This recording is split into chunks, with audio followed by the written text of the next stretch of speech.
Hi everyone, for today's movie, it is a 60 Hong Kong romance movie that was released in year 2000 named In the Mood for Love. This movie is directed by an infamous Hong Kong movie director named Wong Kar-wai. The main actors of this movie is also well known in Hong Kong, who are Tony Leung playing the role as Chow Mo Wan and Maggie Cheung playing the role as Mrs. Chan. The story of this movie is about that Chow Mo Wan's wife is having an affair with Mrs. Chan's husband. This led two of them to be close with each other and in love with each other.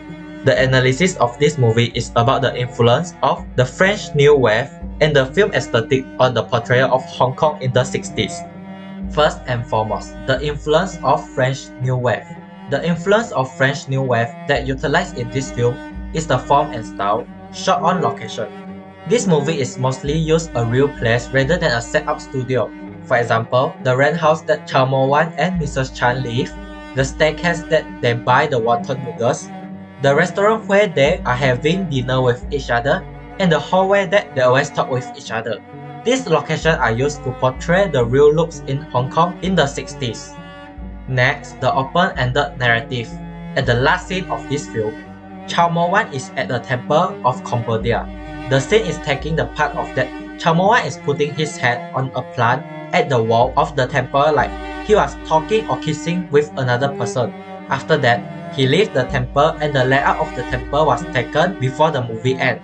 This shot is utilized to let the audience guess about the ending of this film. As for the film aesthetic on the portrayal of Hong Kong in the 60s, first and foremost, the plot.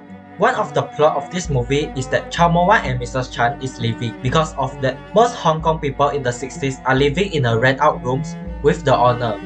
Furthermore, the costumes. The male costume are still can be found on some men in today's society, which is that wearing a full set court uniform with a heavy wax hairstyle.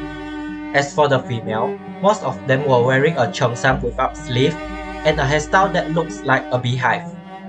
In conclusion, this film is nice for people who like to know about the life of Hong Kong citizens in the 60s, but those who are not interested may find this film is boring.